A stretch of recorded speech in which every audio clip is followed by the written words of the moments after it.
तीन बहनों की लालची भाभी। करिश्मा, रेशमा और मनीषा तीन बहनें हैं। उनका एक भाई भी है, मयंक।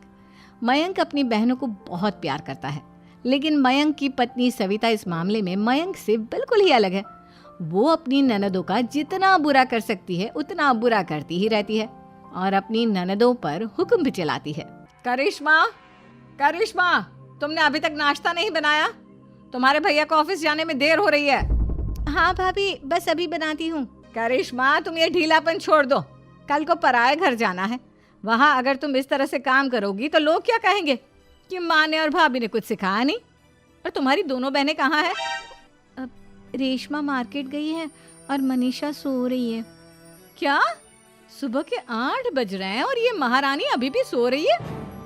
ये कहते हुए सविता अपनी सास दुर्गा देवी के पास जाती है। माँ जी, देख रही हो अपनी बेटियों के तौर तरीके? क्या हुआ बहू, सुबह सुबह क्या कर दिया मेरी बेटियों ने?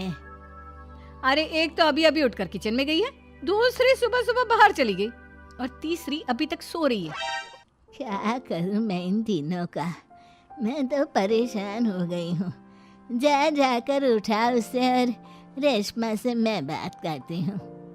सविता सीधा मनीषा के कमरे में जाती है और उससे कहती है, महारानी जल्दी उठो, सूरज सर पर आ गया है। भाभी थोड़ी देर और सोने दो ना, मैं रात को लेट सोई थी।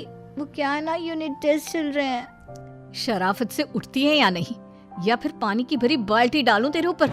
नहीं नहीं भाभी, मुझे बिस्तर में नहीं लाना, उठती हूँ मैं। मनीषा जल्दी से उठकर बाथरूम में चली जाती है। सभी आराम से बैठकर नाश्ता कर रहे होते कि तभी रेशमा बाजार से हाथ में सामान लिए आ जाती है। रेशमा को देखते ही सविता उस पर बरस पड़ती है। लो, आ गई महारानी। ऐसा भी क्या सामान लाना था जो सुबह आंख मलते ही बाजार की तरफ रवाना हो गई? भाभी, कल आप ही तो चीख रही थी कि घर का सारा सामान मुझे ही लाना पड़ता है, घर में किसी को भी किसी काम से कोई लेना देना नहीं है। अब मैं बाजार जाकर सामान ले आई तो आपको इस बात से भी तकलीफ हो रही है? देख रही हो माँ जी, अपनी बेटी की जुबान कैंची से भी तेज चलती है। और मयंक, आप तो कुछ कहेंगे नहीं अपनी लाडली बहन को? रेशमा, अपनी भाभी से ऐसे बात नहीं करते। चलो माफी मांगो। भैया, मैं क्यों माफी मांगू? आप भाभी से बोलिए ना कि हम पर कम हुक्म चलाया करे। हम इस घर की बेटियां हैं और आपकी पत्नी की ननद है, नौकरानी नहीं। लो कर लो बात। इनकी भलाई के लिए कुछ भी बोलो तो इन्हें बुरा लग जाता है। इस घर में यही इज्जत है मेरी। देख लो माँ जी, आपकी बेटी किस लहजे में मुझसे बात कर रही है। सविता वहां से चली जाती है। मयंक को बहुत गुस्सा आता है, वो भी वहां से चला जाता है। फिर करिश्मा रेशमा को समझाती है। रेशमा, तुम्हें भाभी से माफी मांग लेनी चाहिए थी ना। लेकिन दीदी, मैंने कुछ किया ही नहीं, तो मैं माफी क्यों मांगू? हाँ करिश्मा दीदी, रेशमा दीदी जैसे ही घर में आई भाभी ही उन पर चिल्ला रही थी। हाँ, मैं मानती हूँ कि गलती भाभी की थी। मैं तो इसलिए बोल रही हूँ कि भाभी ने माँ को तो पूरी तरह अपने वश में कर लिया है। वो हमारी बात सुनती ही नहीं। मयंक भैया हमारे लिए हमेशा खड़े रहते हैं, इसलिए उनकी बात का मान तो तुम्हें रखना चाहिए था ना। कोई फायदा नहीं दीदी, कुछ दिनों की बात और है, भाभी उन्हें भी हमारे खिलाफ भड़का देंगी। फिर वो भी माँ की तरह हमारी किसी बात का विश्वास नहीं करेंगे। इसी तरह सविता अपनी तीनों ननदों को किसी न किसी बात पर परेशान करती रहती थी। एक दिन मयंक अपनी तीनों बहनों के लिए गिफ्ट लाया। करिश्मा, ये तुम्हारे लिए हार का सेट। रेशमा, तुम्हारे लिए सुंदर सी ड्रेस। और मनीषा, तुम्हें किताबें पसंद है ना, तुम्हारे लिए किताबें लाया हूँ। थैंक यू भैया। थैंक यू भैया। थैंक यू भैया। करिश्मा, तुम्हारा नेकलेस कितना सुंदर है। ये भैया कहाँ से ले आए होंगे? मैंने भैया को 3 दिन पहले फोन पर ये डिजाइन दिखाया था और आज भैया ये ले आए। सविता तो अपनी ननदों के गिफ्ट्स देखकर जल गई और करिश्मा का नेकलेस तो उसे भी बहुत पसंद आया था। अपनी बहनों के लिए कितना अच्छा नेकलेस लेकर आए हैं, मुझे कभी कोई गिफ्ट नहीं दिया। मैं आज ही ये हार चुरा लूंगी। रात में सविता करिश्मा का हार चुरा लेती है और इसी तरह उसे अपनी ननदों की जो भी चीज़ अच्छी लगती वो उसे मांगती नहीं, बल्कि रात के अंधेरे में चुरा लेती। इसी तरह दिन बीतते गए और सविता ने मयंक के दिल में भी उसकी बहनों के लिए नफरत पैदा कर दी।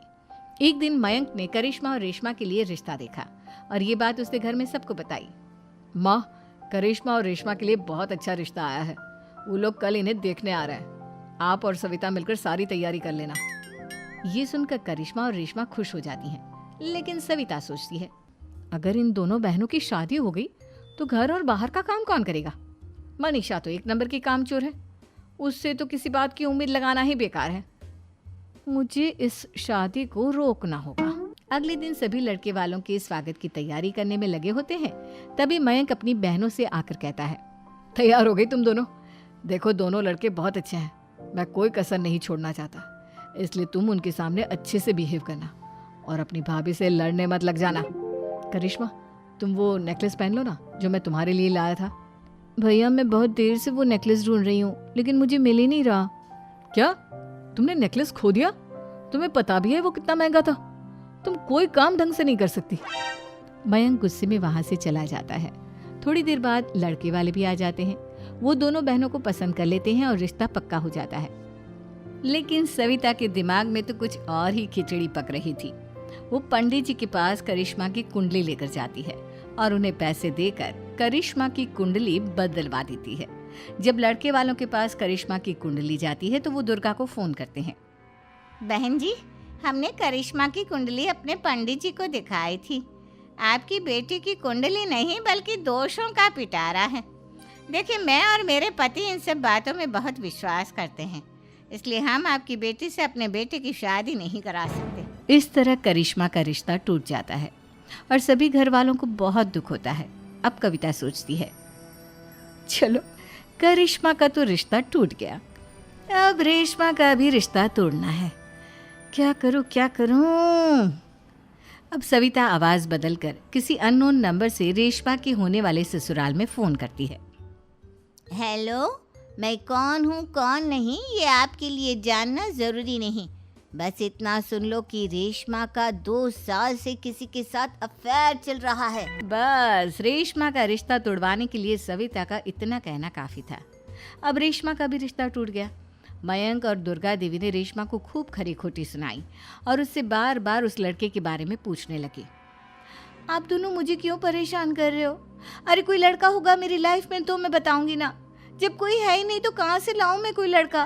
तो तेरे होने वाले ससुराल वालों को फोन किसने किया था?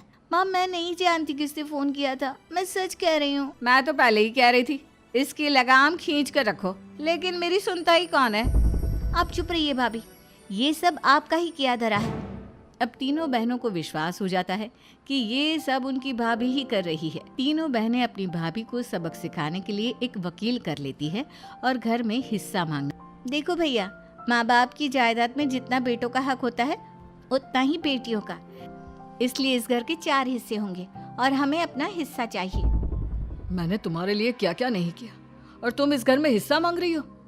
भैया, आप और माँ हम बहनों की कोई बात नहीं सुनते हो और भाभी हमारी शादी नहीं होने देगी क्योंकि उन्हें लगता है कि आप हमारी शादी में ज्यादा पैसा लगाओगे और उन्हें हम जैसी फ्री की नौकरानी कहाँ मिलेगी। तो हम भाभी के साथ तो रह नहीं सकते, हम बहनों को अपना हिस्सा चाहिए। अरे तुम्हें शर्म आनी चाहिए अपने भाभी पर ऐसा इल्जाम लगाते हुए। वो तुम्हारे बारे में कितना सोचती है। हाँ माँ, भाभी हमारे बारे में बहुत सोचती है, दिन रात बस यही सोचती रहती है कि किस तरह से अपनी तीनों ननदों को परेशान करूं और कभी मुझे पढ़ने भी नहीं देती। दोनों बहनों का रिश्ता भी तो इन्होंने ही तोड़वाया है और रात में हमारे कमरे में आकर हमारी चीजें भी चुराती हैं। इसी तरह सविता की तीनों ननदें अपनी बात पर अड़ी रही। अब कोर्ट में तारीख भी शुरू हो गई। जब सविता को लगा कि उसकी तीनों ननद इतनी आसानी से नहीं मानने वाली, तो उसने अपने पति और सास को सारी सच्चाई बता दी और अपनी तीनों ननद से माफी मांगी। मयंक और दुर्गा को भी अपनी गलती का एहसास हो गया। अब सविता खुद करिश्मा और रेशमा के लिए अच्छा रिश्ता ढूंढती है और उनकी शादी करवाती है। Thanks for watching Decodex. Please don't forget to subscribe, like and comment.